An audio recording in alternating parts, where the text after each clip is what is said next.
Eu sei que muita gente diz que o amor de mãe é incondicional, que não importa o que aconteça, uma mãe sempre perdoa, sempre entende, sempre aceita. Mas essas pessoas, sinceramente, nunca tiveram que assistir a própria filha apresentar uma estranha como mãe para 400 pessoas, enquanto elas ficavam esquecidas numa mesa de canto, segurando a conta de R$ 500.000 que tornou aquela mentira possível.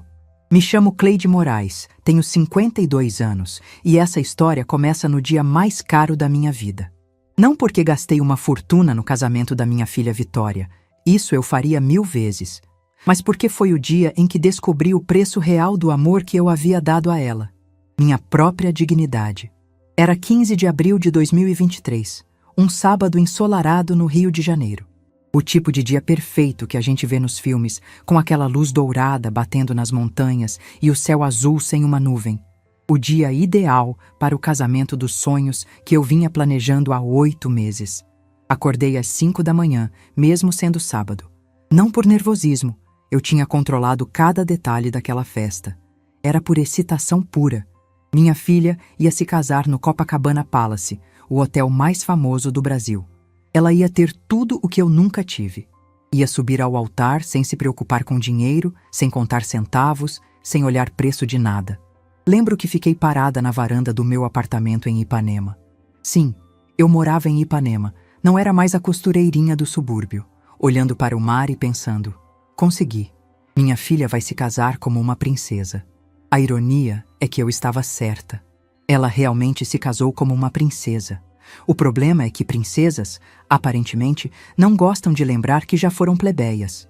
Cheguei ao Copacabana Palace às 2 da tarde. O casamento era às 5, mas eu queria supervisionar os últimos detalhes. Afinal, quando você gasta 480 mil numa festa, cada arranjo de flor tem que estar no lugar certo. Meu Audi A6 parou na entrada principal do hotel.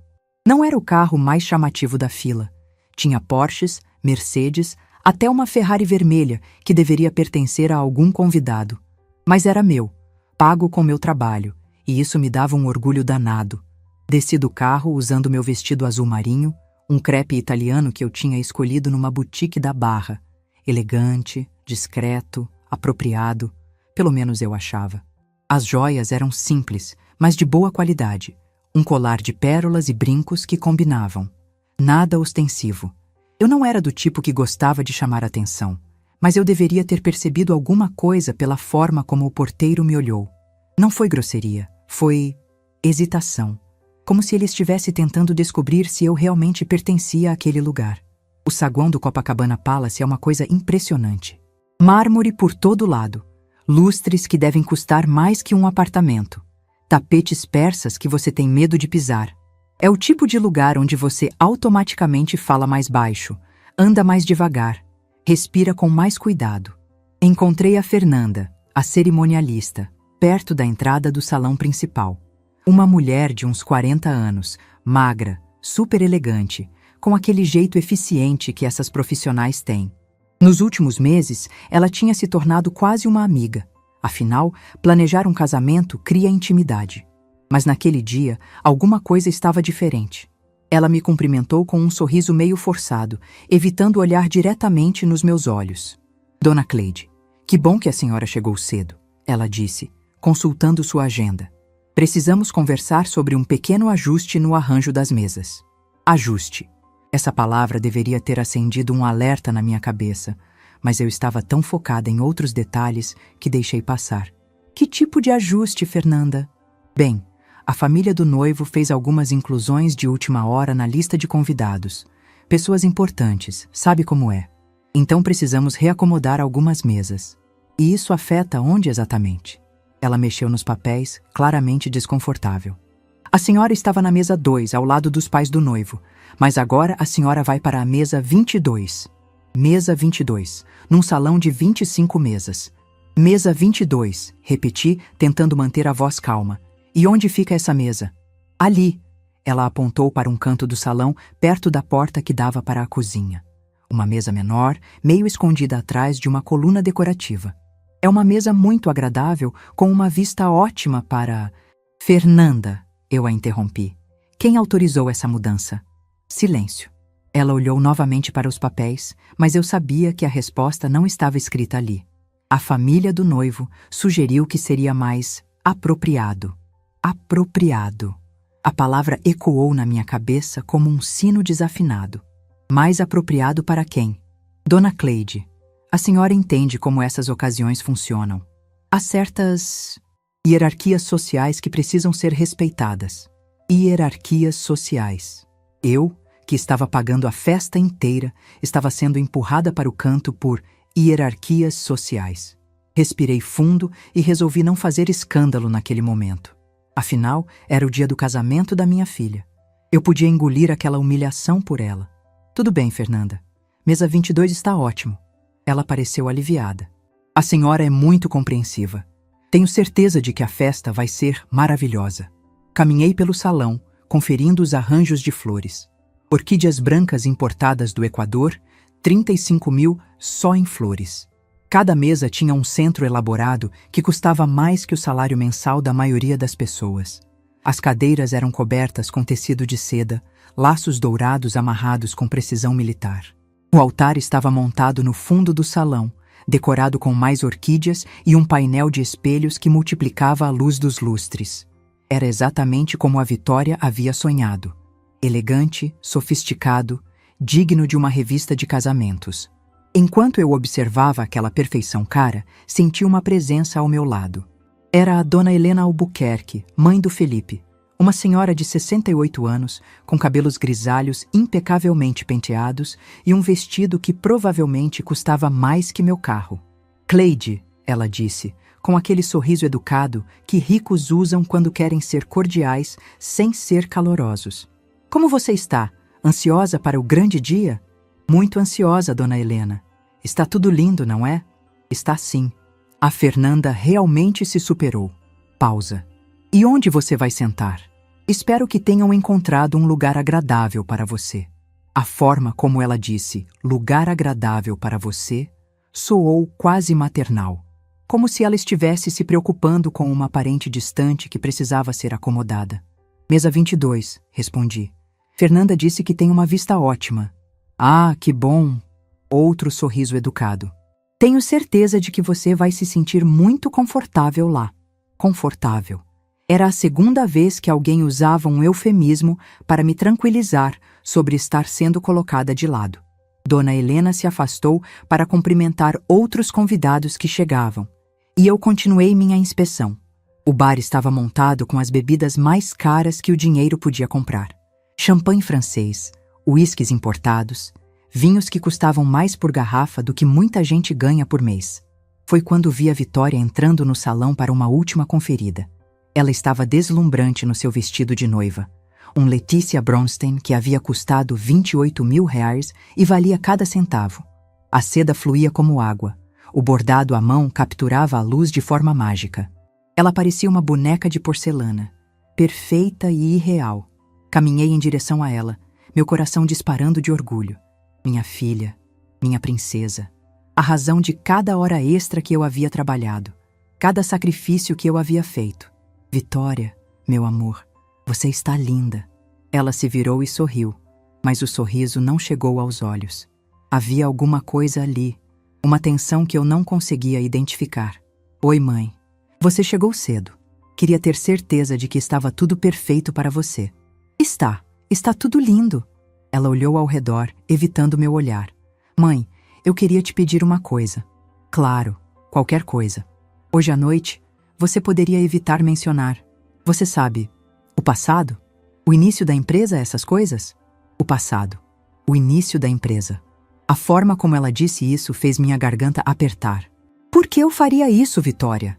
É que o pessoal aqui tem um perfil diferente, entende? Eles não vão entender nossa trajetória. Podem interpretar mal. Interpretar mal. Como se nossa história de superação fosse algo vergonhoso. Vitória, nossa trajetória é motivo de orgulho, não de vergonha. Eu sei, mãe, eu sei. Mas hoje é meu casamento. Eu só quero que tudo seja perfeito. Perfeito. E aparentemente, nossa verdadeira história não era compatível com a perfeição. Está bem, murmurei. Não vou mencionar nada.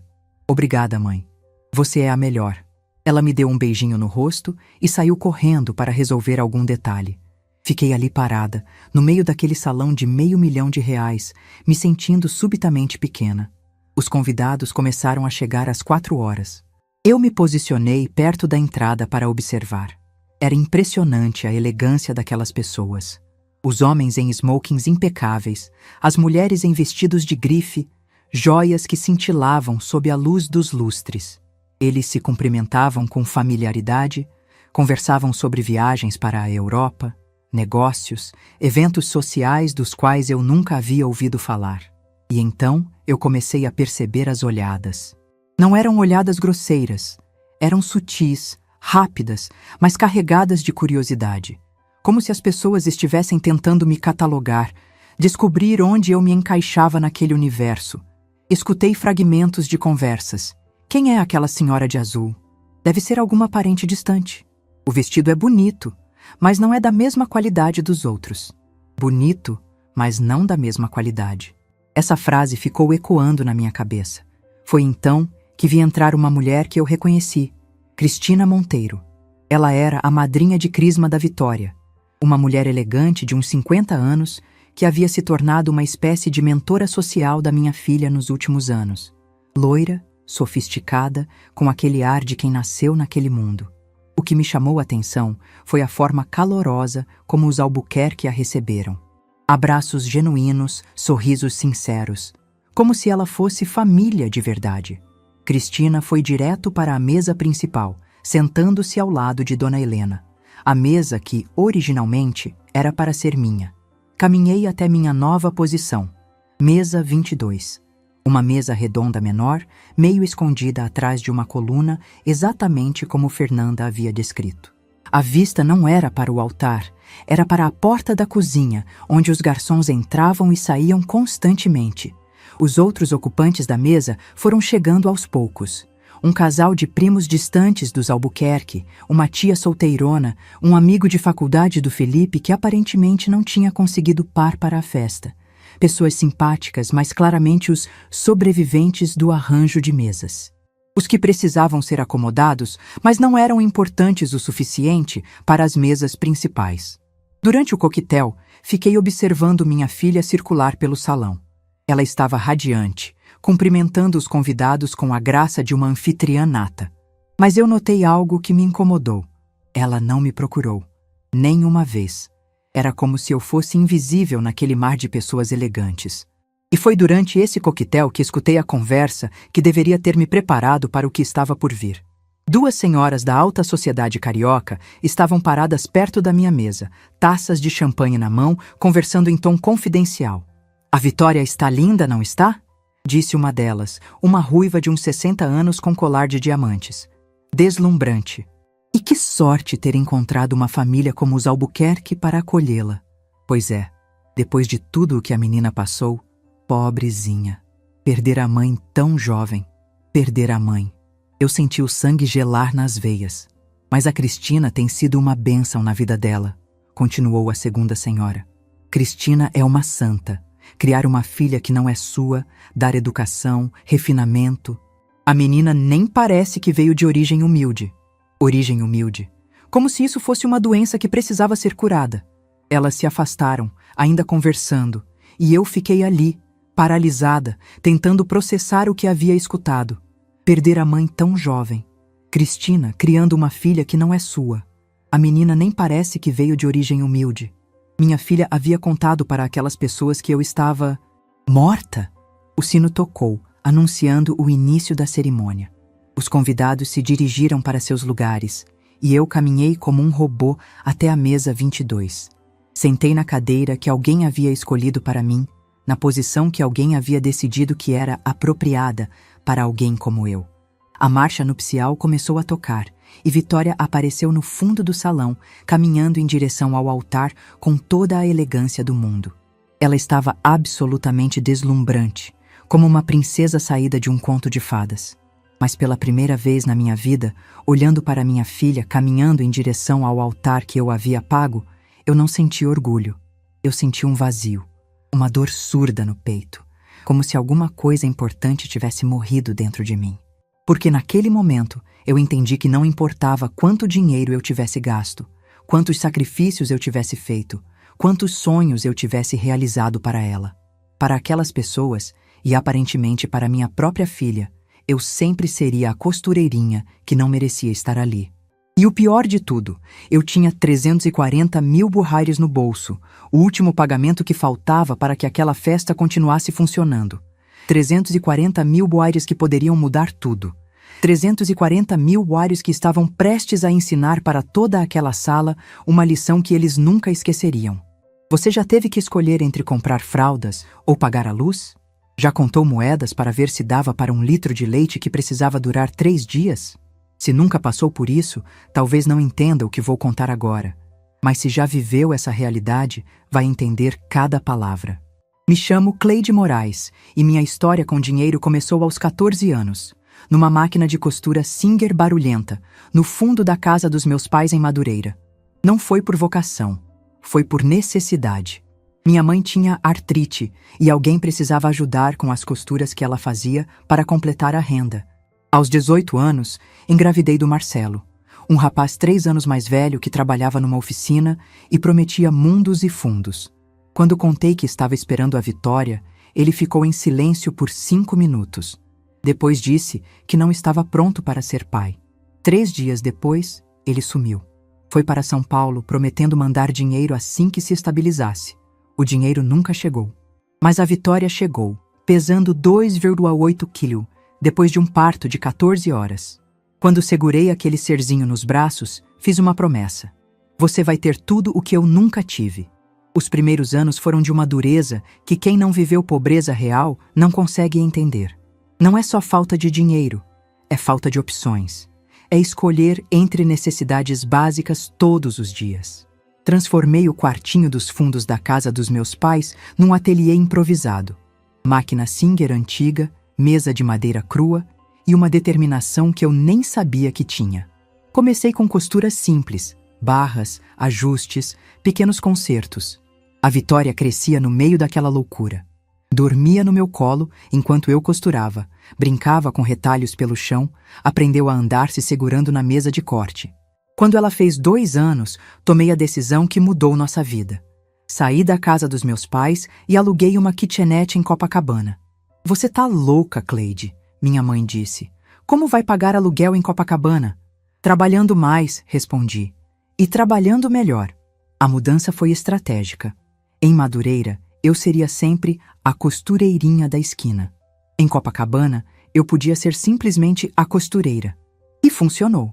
As clientes da Zona Sul tinham roupas mais caras, tecidos nobres, exigências sofisticadas, mas pagavam muito melhor. Uma blusa que eu arrumava por R$5 em Madureira valia 20 em Copacabana. Foram anos trabalhando das 6 da manhã às 10 da noite. A Vitória na escola particular, que custava metade do que eu ganhava, eu trabalhando até buscar ela, voltando para casa onde ela fazia lição enquanto eu continuava costurando. Mas ela nunca passou necessidade. Sempre teve roupa boa, material escolar completo, brinquedos apropriados. Para ela, nossa vida era normal. Aos 8 anos da Vitória, consegui um contrato que mudou nosso patamar. Uma loja em Ipanema me contratou para fazer todas as peças sob medida. Volume grande, pagamento garantido.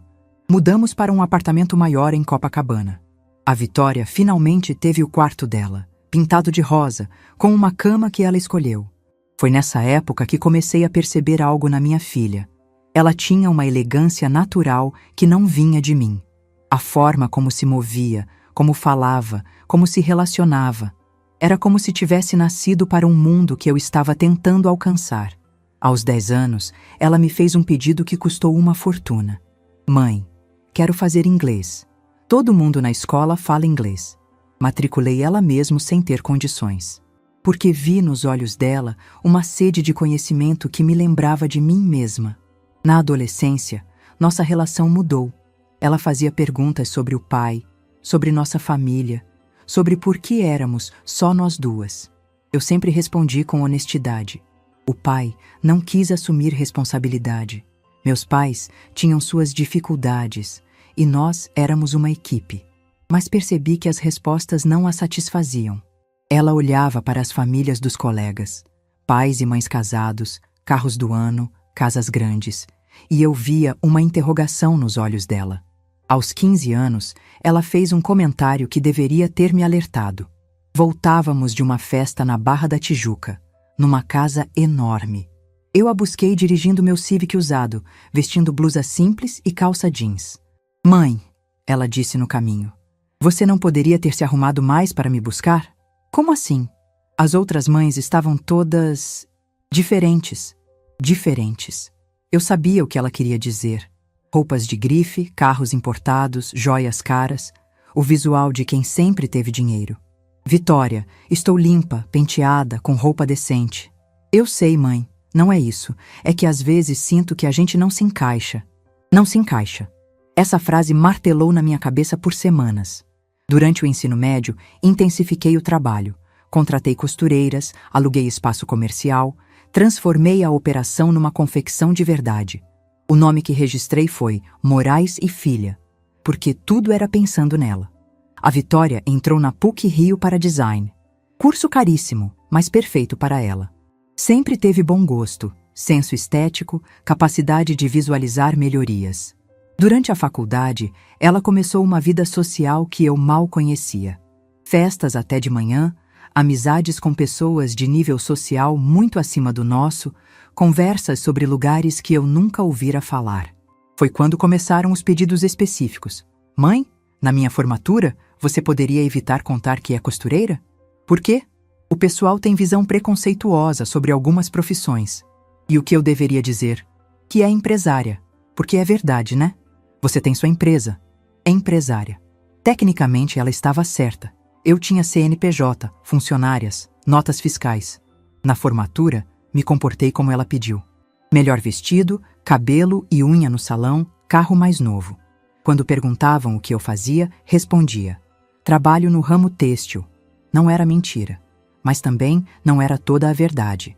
Depois da faculdade, consegui recursos para mandá-la fazer intercâmbio em Paris. 6 meses estudando design de moda. Foram os 6 meses mais solitários da minha vida, mas também os mais produtivos. Expandi o negócio, contratei mais funcionárias, mudei para a sede maior, comecei a atender lojas de departamento. Quando voltou de Paris, ela estava diferente. Mais sofisticada, mais segura, mas também mais distante.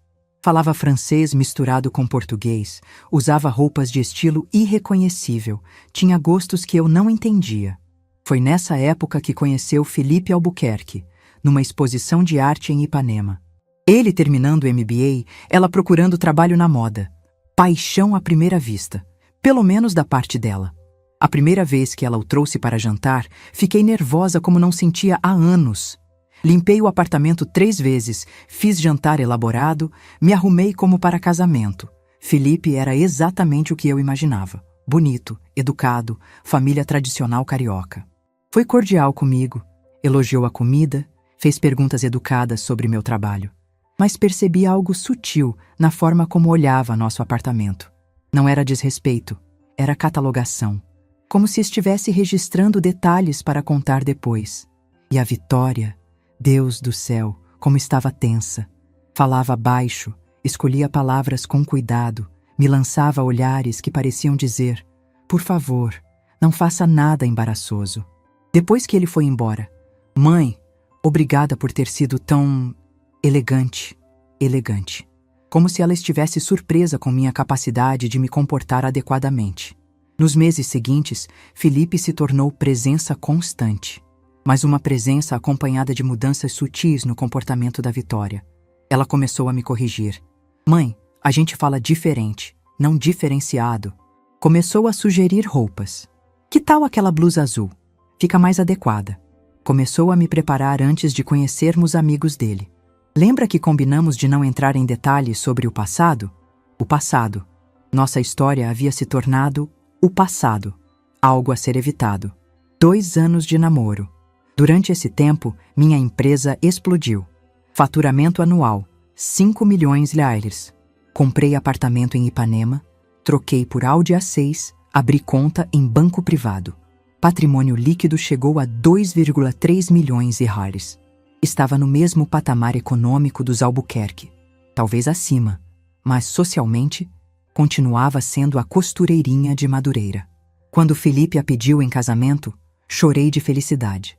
Finalmente, ela teria estabilidade, segurança, status. O que não imaginava era que, para ter isso, ela achava que precisava abrir mão de mim. O planejamento durou 8 meses. Financiei tudo, não apenas porque podia, mas porque queria.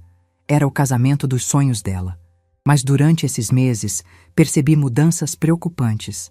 Mãe, você poderia deixar eu e a Fernanda lidarem com os fornecedores? Eles estão acostumados com perfil específico de cliente. Vitória, são meus cheques pagando esses fornecedores. Eu sei, mãe, mas é melhor manter as coisas profissionais. Profissionais. Como se minha presença fosse amadora demais. 3 semanas antes do casamento, Cristina Monteiro vai participar mais dos preparativos finais. Ela tem experiência com eventos sociais desse nível. Cristina Monteiro, a madrinha de crisma que conheceu minha filha na faculdade. Que nunca trocou fralda, nunca ficou acordada quando ela tinha febre, nunca economizou no próprio jantar para garantir lanche na escola, mas que tinha a coisa mais importante: aceitação natural naquele mundo. Na semana do casamento, o pedido final. Mãe, seria possível evitar mencionar detalhes sobre nossa trajetória? O pessoal pode não entender direito. Nossa trajetória. 28 anos de luta haviam se reduzido a detalhes mal interpretáveis. Vitória, nossa trajetória é o que nos trouxe até aqui. É o que tornou esse casamento possível. Eu sei, mãe, e sou grata, mas é só por hoje, para que tudo seja perfeito. Perfeito. Nossa verdade não era compatível com a perfeição planejada. Disse que sim, que ficaria quieta sobre nossa história. O que não disse era que, no bolso do vestido azul marinho, carregaria um cheque de 340 mil reais, o pagamento final que manteria toda aquela perfeição funcionando. E que, se alguém quisesse continuar fingindo que eu não existia, descobriria rapidamente o que acontece quando quem paga as contas resolve desaparecer de verdade. Porque poder real não se herda, se conquista. E eu estava prestes a dar a maior aula da minha vida sobre a diferença entre as duas coisas. Sabe qual é a diferença entre humilhação e traição? Humilhação é quando estranhos te tratam mal. Traição é quando quem você ama finge que você não existe. E naquele sábado de abril, no salão mais caro do Rio de Janeiro, eu estava prestes a descobrir que algumas traições vêm acompanhadas de aplausos.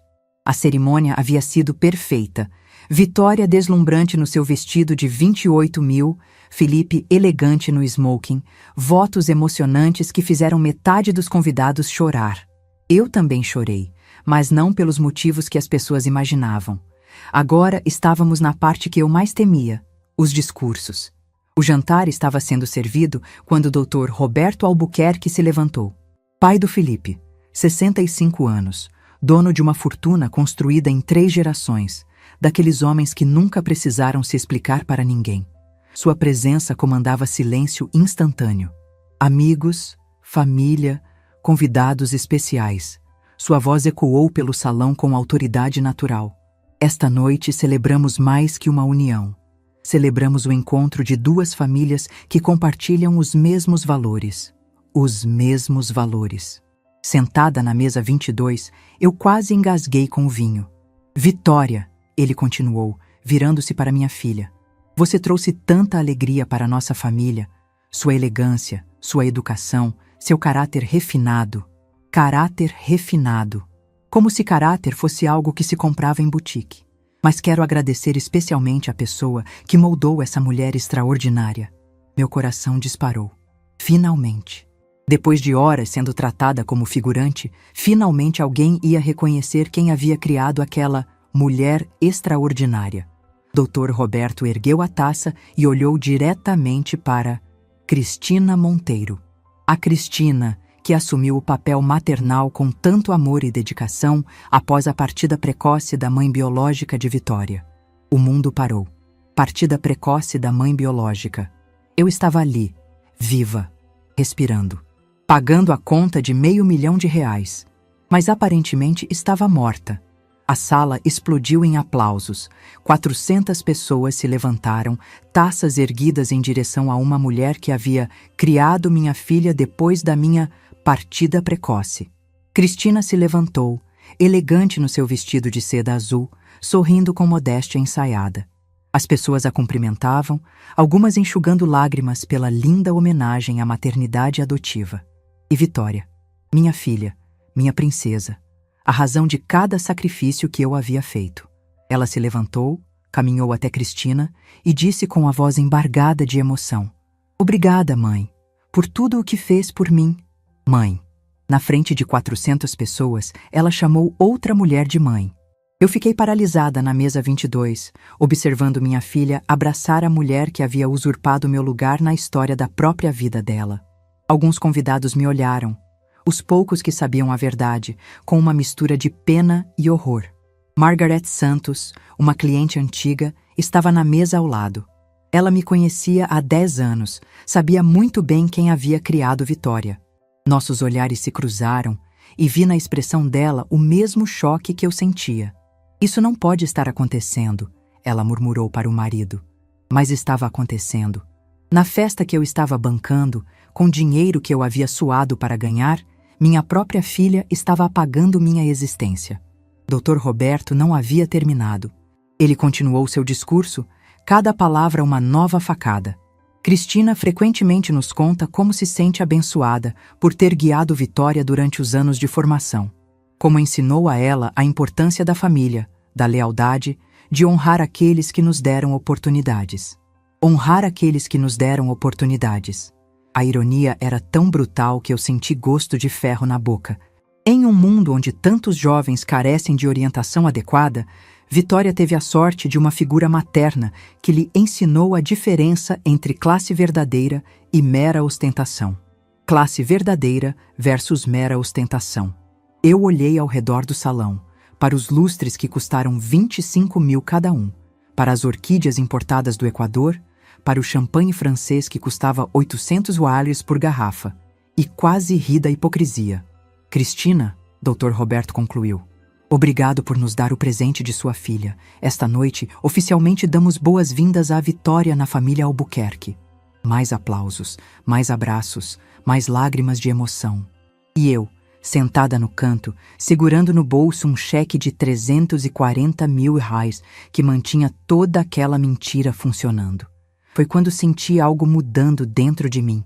Não era raiva, era clareza. A clareza fria de quem finalmente entende o jogo que está sendo jogado. Levantei da mesa 22. Algumas pessoas notaram meu movimento, mas a maioria ainda estava focada na celebração emocional da maternidade adotiva. Caminhei em direção ao palco, onde Dr. Roberto ainda recebia cumprimentos. Cada passo era calculado, final. Eu sabia que não havia volta. A cerimonialista Fernanda me viu chegando e tentou me interceptar. "Dona Cleide, o cronograma não prevê." "O cronograma mudou", respondi sem parar. Cheguei ao palco onde estava o microfone. Dr. Roberto me olhou com surpresa e algo que parecia irritação. Como se eu fosse uma intrusa interrompendo sua festa. "Com licença", eu disse, tomando o microfone de suas mãos. O som da minha voz pelo sistema de áudio fez a sala aos poucos perceber que algo estava acontecendo. Conversas foram morrendo, rostos se virando, atenção convergindo para a mulher de vestido azul marinho no palco. "Meu nome é Cleide Moraes", anunciei, minha voz ecoando cristalina pelo salão. "E eu sou a mãe da Vitória." Silêncio absoluto.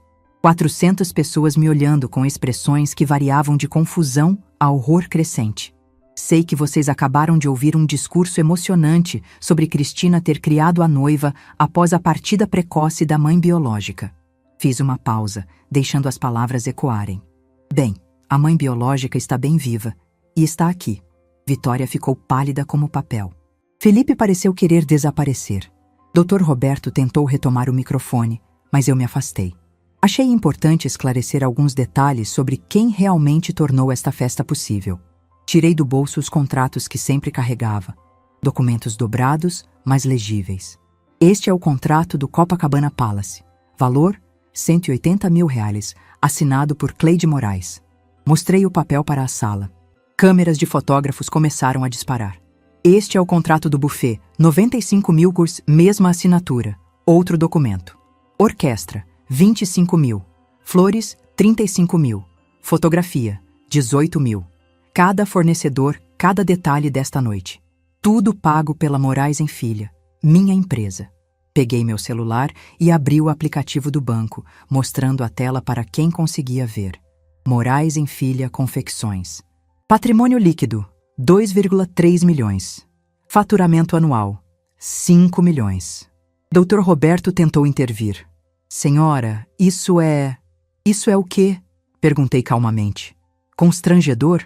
Porque uma costureira de Madureira conseguiu construir uma empresa maior que a de vocês? Murmúrios percorreram a sala. As pessoas tiravam fotos, gravavam vídeos. Eu sabia que aquilo seria viral em questão de horas. Durante 28 anos, continuei, criei minha filha sozinha. Trabalhei 16 horas por dia para que ela tivesse escola particular, faculdade na PUC, intercâmbio em Paris. Construí uma empresa do zero para que ela nunca passasse necessidade. Olhei diretamente para Vitória.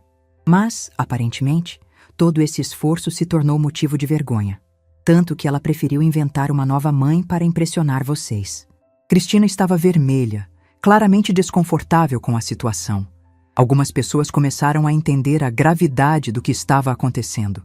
Cristina, eu disse, olhando para ela, você conheceu a Vitória quando ela tinha 20 anos na faculdade. Nunca trocou uma fralda dela. Nunca ficou acordada quando ela tinha febre. Nunca economizou no próprio jantar para garantir que ela tivesse lanche na escola. A mulher não conseguia me encarar. Mas como você foi tão importante na criação dela, tenho certeza de que não se importará em finalizar o pagamento desta festa. Tirei do bolso o cheque de 340 mil reais. O último pagamento que faltava para completar a celebração. Este é o cheque final para a festa, 340 mil. Sem ele, o serviço para nesta exata hora. Vitória se levantou, desesperada. Mãe, por favor. Mãe! Repeti, com a voz carregada de ironia. Achei que a Cristina fosse sua mãe. O silêncio era ensurdecedor. Fotógrafos disparavam flashes. Convidados gravavam com celulares. Garçons pararam de servir, percebendo que algo dramático estava acontecendo. Durante 6 meses, prossegui, Vitória me pediu para não mencionar meu passado em eventos do casamento. Disse que eu poderia embaraçá-la diante dos amigos sofisticados. Dr. Roberto tentou uma última intervenção. Senhora, sejamos civilizados. Civilizados? Ripostei. É civilizado aceitar o dinheiro de alguém e depois fingir que essa pessoa não existe? É civilizado apresentar uma estranha como mãe enquanto a verdadeira paga a festa? Ergui o cheque para que todos vissem. Como cliente cujos contratos totalizam R$500 mil, tenho uma pergunta para a gerência do Copacabana Palace. Vocês oferecem serviços para pessoas que têm vergonha de suas famílias? Catherine Brooks, a gerente do hotel, apareceu ao meu lado, claramente em pânico. Senhora, podemos resolver isso. Resolver como? Eu não estou interessada em financiar a celebração da minha própria humilhação. E então, na frente de 400 pessoas, na frente das câmeras, na frente da minha filha, que havia me apagado da própria história, eu rasguei o cheque de 340 mil ao meio. O som do papel se rasgando ecoou pelo sistema de som como um tiro. Sem pagamento final, sem continuidade do serviço, anunciei. Acredito que essa seja a prática padrão da hospitalidade. O caos foi instantâneo. Vitória gritou. Não um grito de surpresa, mas de pânico real. Você não pode fazer isso. Este é meu casamento. Era, respondi calmamente. Era seu casamento. Financiado pela mãe que você teve vergonha de assumir. Catherine Brooks já estava no rádio, dando instruções rápidas para sua equipe. Atenção, todas as estações. Suspensão do serviço, código vermelho. Em questão de minutos, garçons começaram a recolher pratos, músicos pararam de tocar, bartenders fecharam o bar. A festa mais cara da temporada social carioca estava sendo desmontada ao vivo. Dr. Roberto tentou uma última cartada. Isso é chantagem. Vou processar você por... Por quê? Perguntei, ainda com o microfone. Por pagar uma festa e decidir cancelar o restante quando descobri que estava financiando uma mentira? Felipe segurou o braço da esposa, que estava à beira de um colapso nervoso. Alguns convidados começaram a sair, constrangidos. Outros ficaram, fascinados pelo drama que se desenrolava. Vitória, eu disse, olhando diretamente para ela. Durante 28 anos você foi meu orgulho. Hoje, você se tornou minha decepção. Larguei o microfone no chão, o som do impacto ecoando pelo salão em silêncio. Caminhei em direção à saída, passando pelas mesas onde convidados me olhavam com uma mistura de choque e respeito. Alguns até aplaudiram discretamente. Na porta, virei-me uma última vez. Vitória estava desabada numa cadeira, seu vestido de princesa espalhado ao redor dela como pétalas murchas. Felipe conversava nervosamente com os pais. Cristina havia sumido. E o salão do Copacabana Palace, que uma hora antes brilhava com a perfeição de R$500 mil, agora parecia exatamente o que era, um palco vazio onde uma mentira havia sido finalmente desmascarada. Saí dali sabendo que havia feito a coisa certa, porque algumas lições só podem ser ensinadas da maneira mais difícil. E a lição daquela noite era simples. Respeito não se compra, se conquista. E eu acabara de ensinar isso para 400 pessoas que nunca esqueceriam a noite em que uma costureira de Madureira mostrou a eles a diferença entre ter dinheiro e ter dignidade. Você já viu uma mentira desmoronar em tempo real?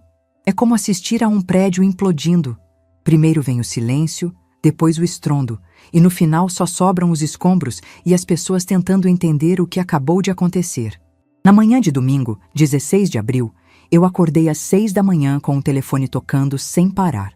Primeiro foi a Margaret Santos, a cliente que estava na festa e havia presenciado tudo. Cleide, meu Deus, você está bem? Vi alguns vídeos nas redes sociais.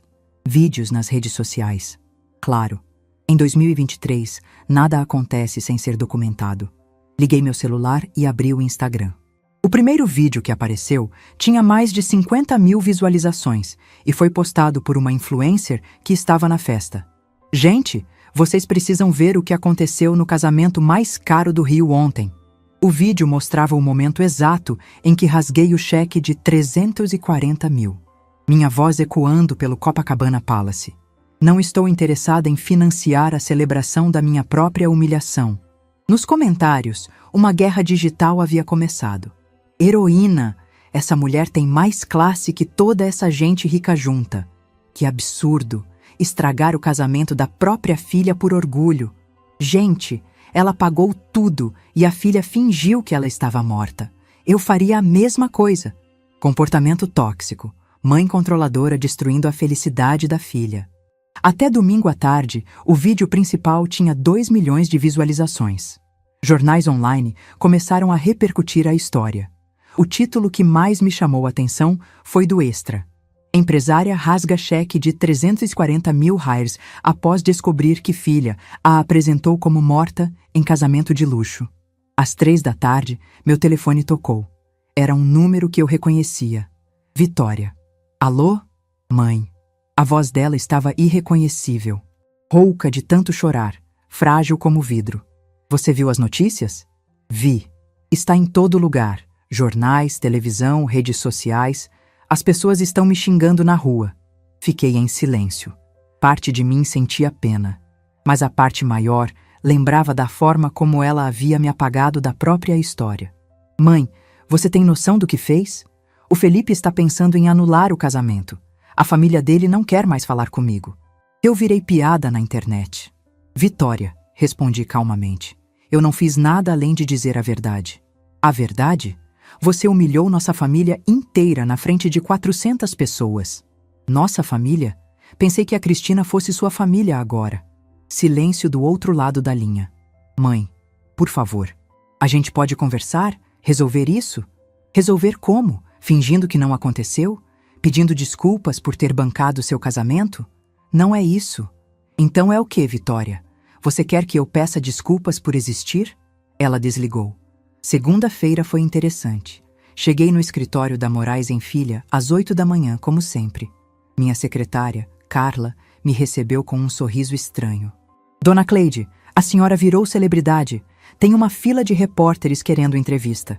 Do lado de fora do prédio, realmente havia uma pequena multidão. Repórteres de TV, fotógrafos, curiosos. Entrei pela garagem para evitar o tumulto. Durante a manhã, recebi mais de 50 ligações. Jornalistas querendo minha versão da história, programas de TV oferecendo entrevistas, até uma produtora querendo comprar os direitos para fazer um filme. Mas a ligação mais interessante veio às 11 da manhã. Dr. Carlos Mendes, sócio do maior escritório de advocacia do Rio. Senhora Moraes, vi sua história na imprensa. Gostaria de conhecer sua empresa. Temos interesse em discutir uma parceria. Parceria. Em 30 anos de negócios, nenhum escritório de elite havia mostrado interesse em fazer parceria comigo. Agora, depois de um escândalo público, eles apareciam. Que tipo de parceria, doutor? Uniformes corporativos para nossos escritórios. Somos 500 funcionários em 3 estados. Contrato de 2 anos, valor inicial de 800 mil reais. Desliguei o telefone e ri. A humilhação pública, que deveria ter destruído minha reputação, estava, na verdade, atraindo novos negócios. Às 2 da tarde, recebi uma ligação que não esperava. Felipe. Dona Cleide, podemos conversar?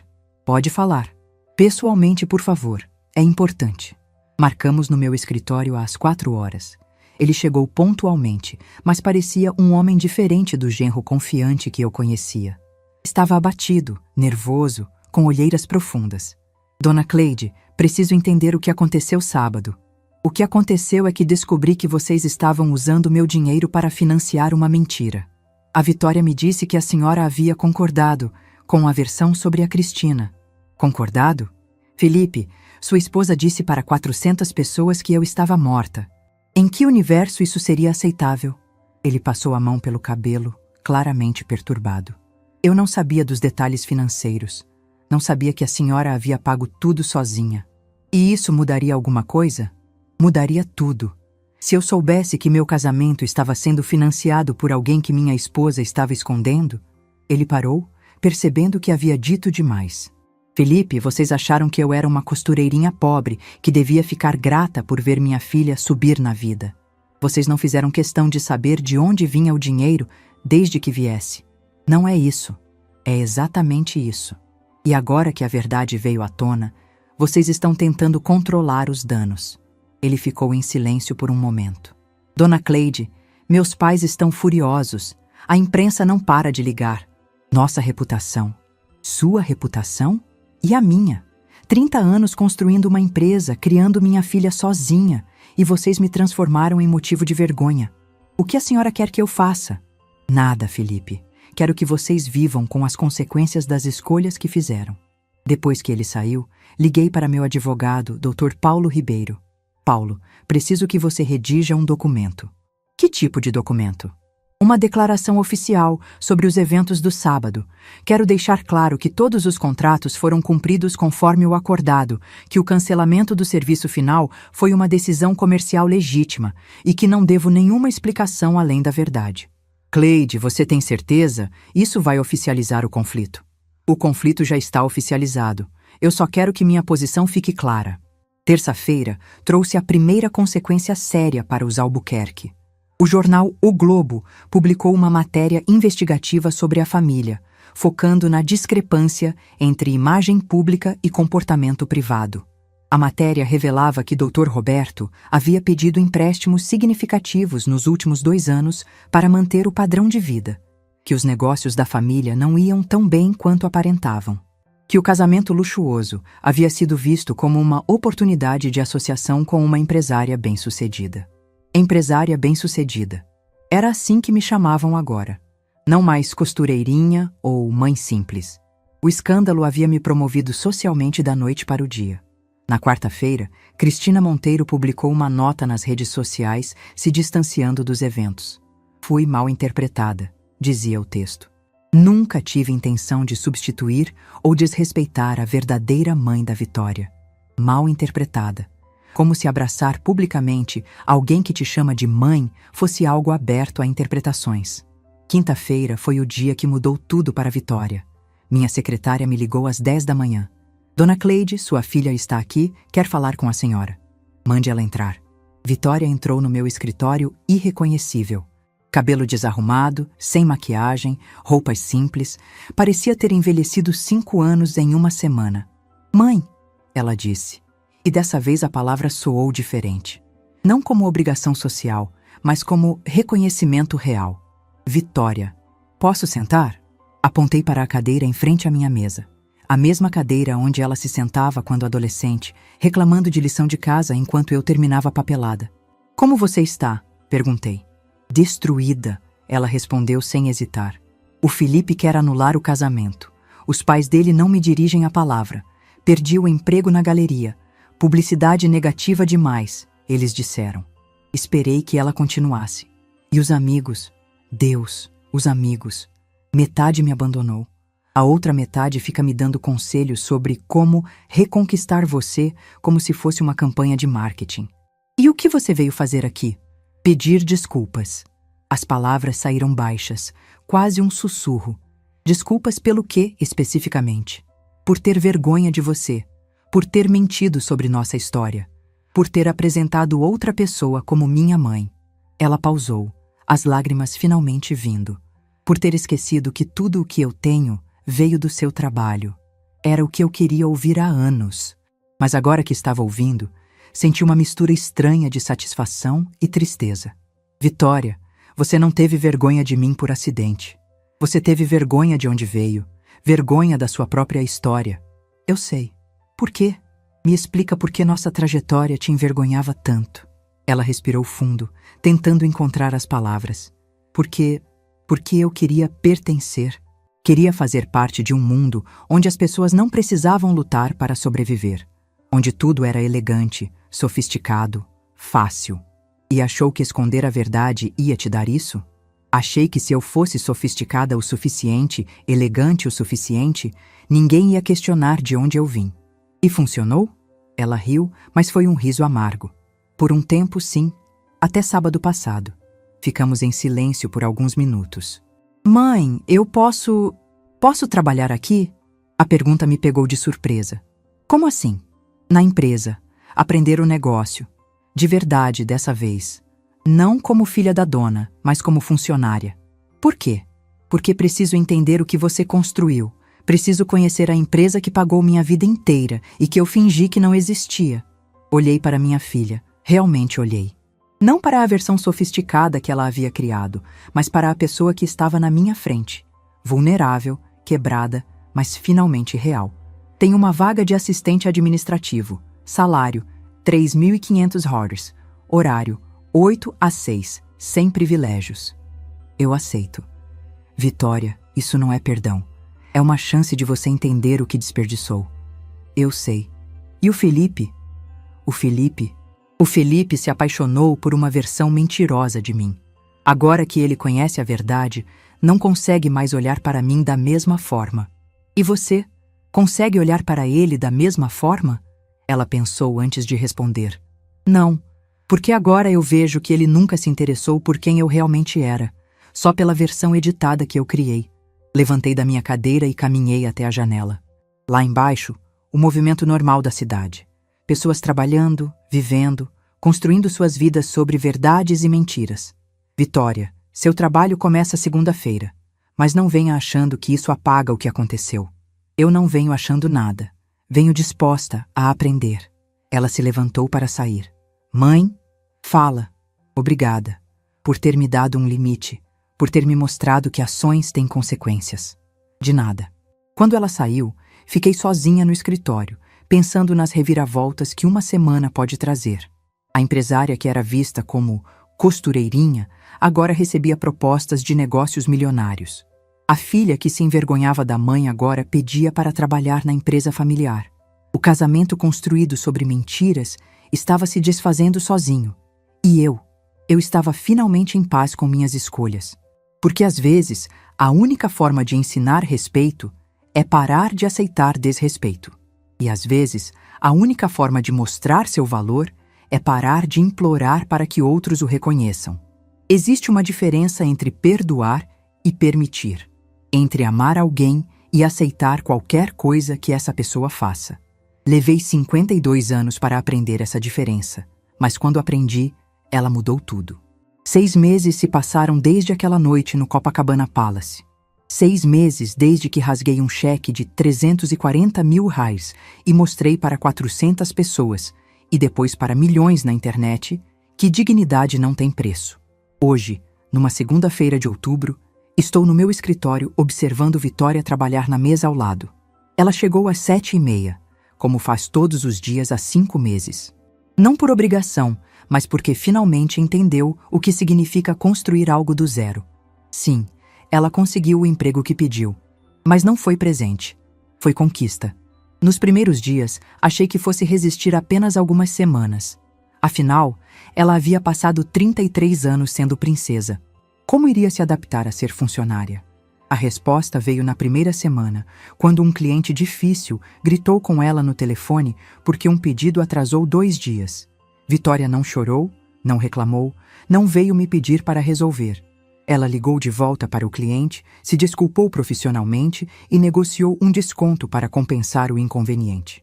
Naquele momento, vi um lampejo da mulher que ela poderia ter sido o tempo todo, se não tivesse gastado tanto energia tentando ser outra pessoa. O telefone toca, interrompendo meus pensamentos. É Carlos Mendes, o advogado que me procurou depois do escândalo. Cleide, tenho novidades sobre a proposta da rede de hotéis. A rede em questão é uma das maiores do Brasil. Eles querem uniformes para todas as unidades. Um contrato de 3,2 milhões bluários em 2 anos. O tipo de negócio que eu sonhava fazer há 10 anos, mas que só apareceu depois que eu parei de aceitar desrespeito. Eles aceitaram todas as nossas condições. Carlos continua. Reunião para assinatura na sexta. Desligo e olho pela janela. Lá embaixo, o movimento de Ipanema. Pessoas correndo atrás de seus sonhos, construindo suas vidas, enfrentando suas batalhas diárias. Há 1 ano, eu estava naquele mesmo escritório, planejando como pagar R$500 mil para um casamento onde seria tratada como intrusa. Hoje, o mesmo dinheiro representa menos de 2 meses de faturamento. Não porque minha empresa cresceu absurdamente, embora tenha crescido, mas porque finalmente parei de aceitar migalhas emocionais de quem deveria me dar o banquete. Mãe, Vitória se aproxima com uma pasta na mão.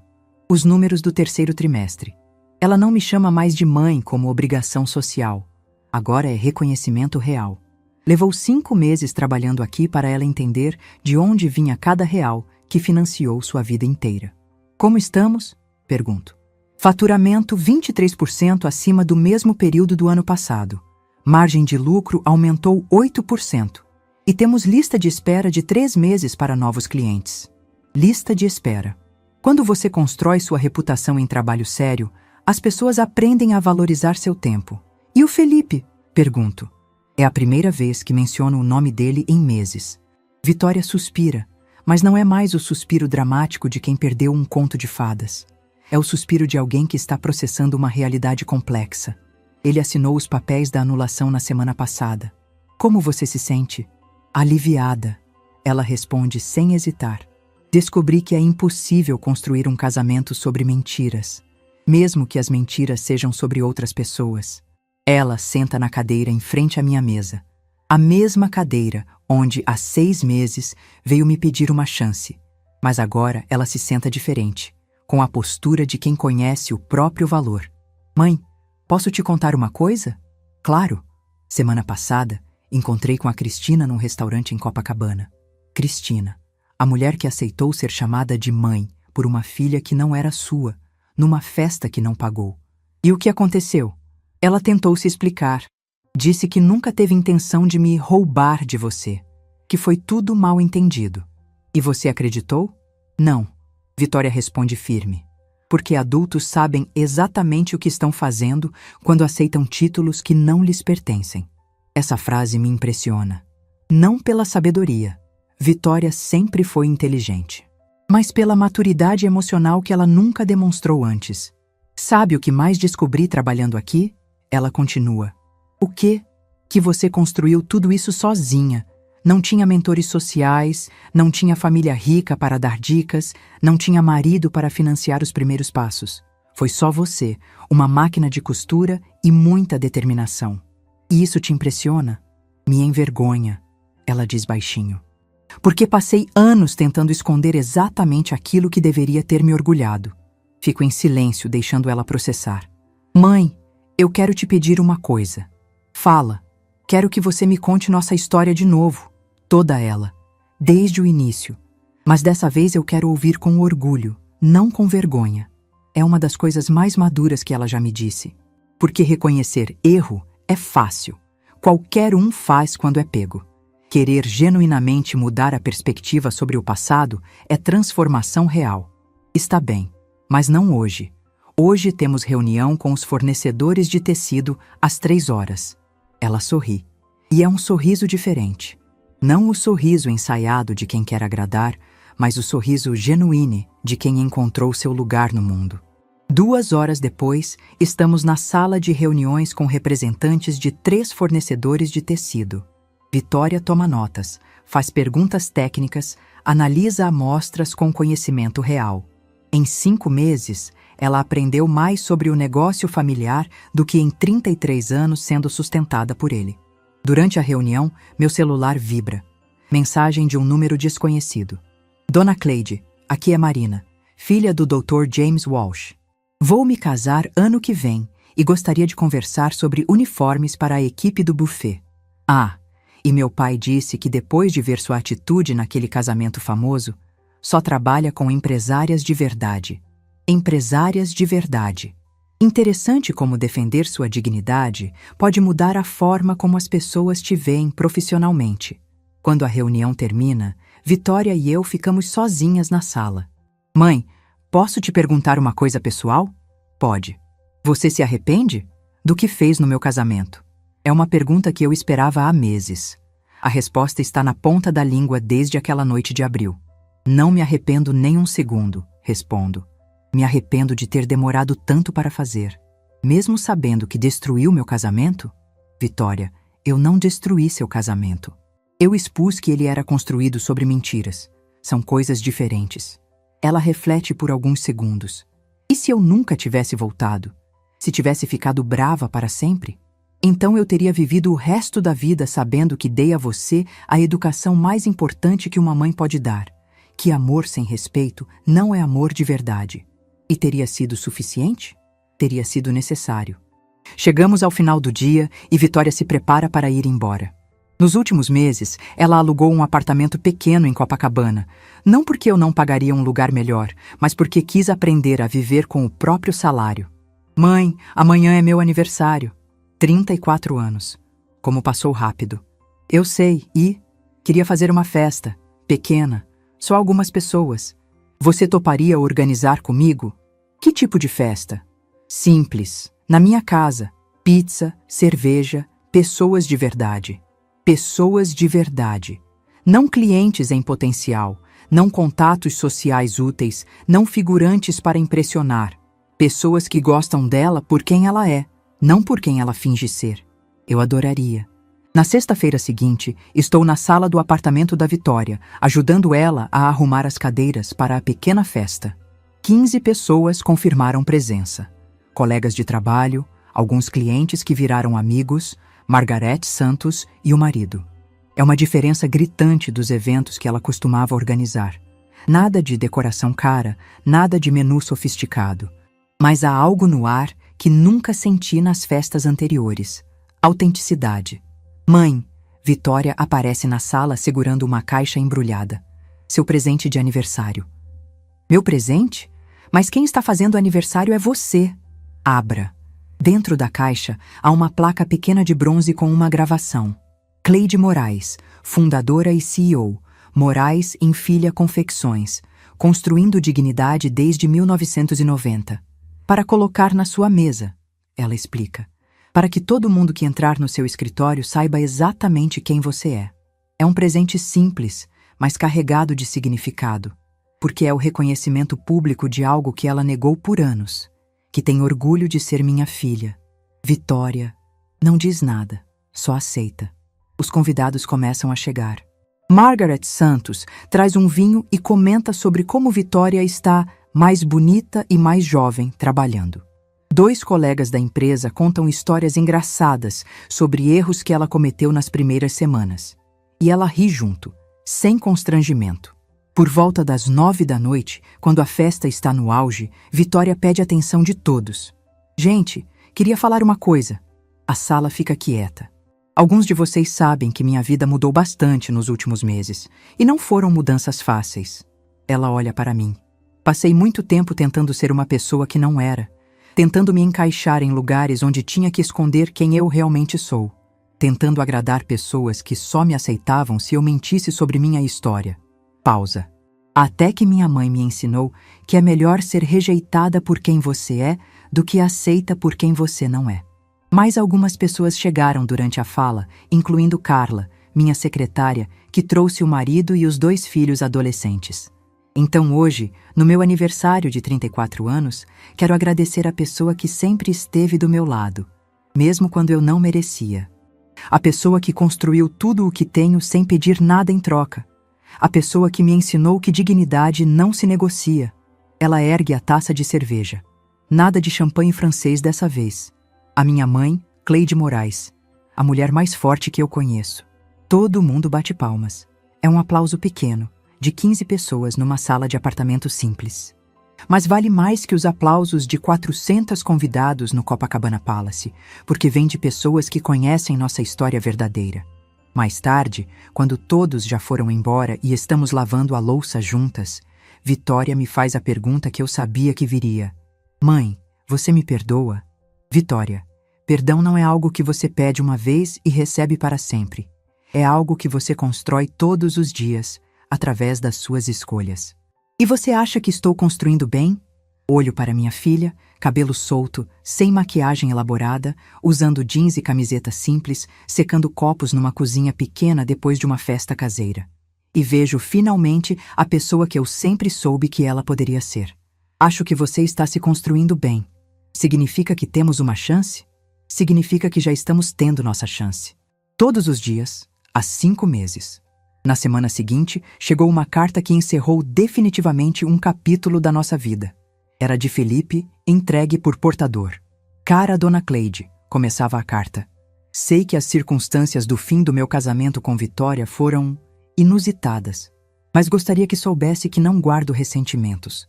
Na verdade, depois de meses refletindo, entendo que a senhora fez o que qualquer mãe faria ao descobrir que estava sendo desrespeitada dessa forma.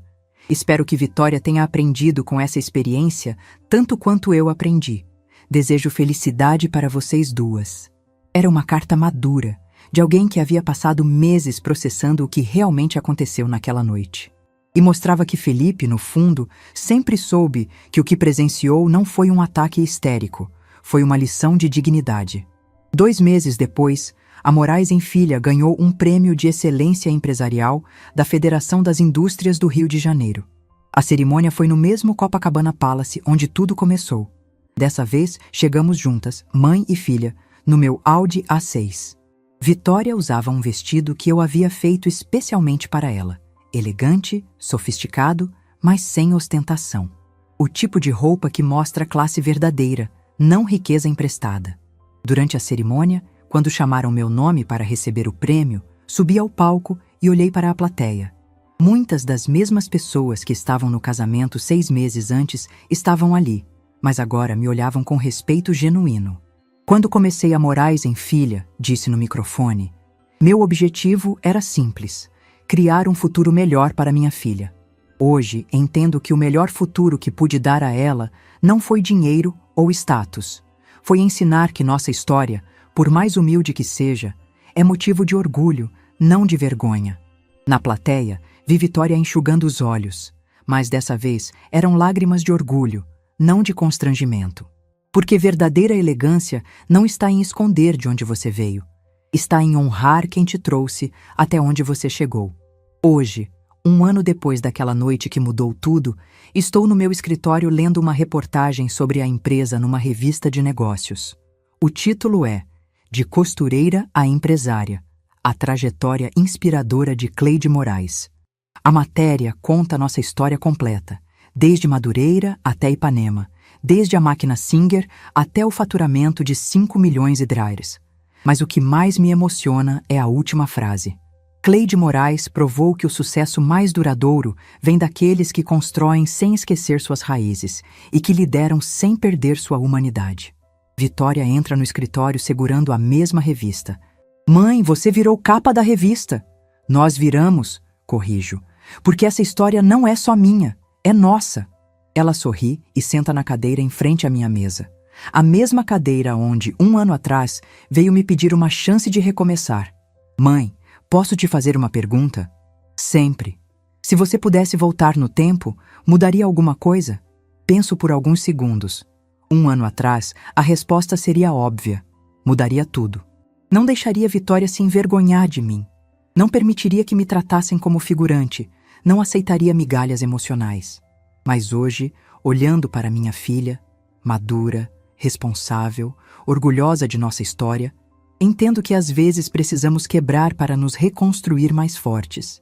Não mudaria nada, respondo, porque cada escolha, cada erro, cada dor nos trouxe até aqui.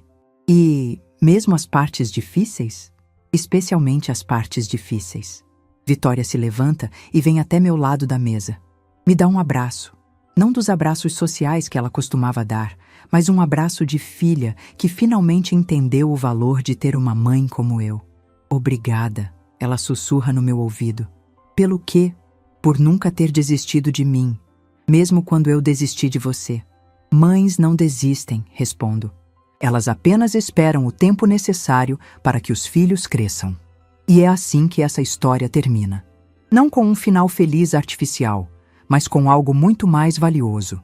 Um final verdadeiro.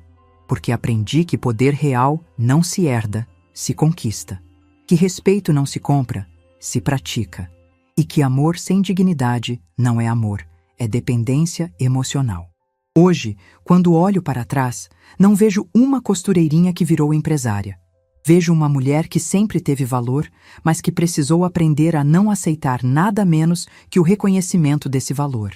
E se alguém aí fora está passando por algo parecido, sendo desrespeitada por quem deveria te valorizar, sendo tratada como figurante na própria vida, aceitando migalhas emocionais de quem deveria te dar banquete, lembre-se, você não precisa ser perfeita para merecer respeito. Você não precisa esconder sua história para ser aceita. E você nunca, jamais, precisa financiar a própria humilhação. Porque a vida é muito curta para viver como coadjuvante da sua própria história. E você, mais que ninguém, merece ser a protagonista da sua vida. Se essa história tocou seu coração, deixe seu like, se inscreva no canal e comente aqui embaixo. No meu lugar, o que você faria? Sua mensagem pode iluminar o dia de alguém.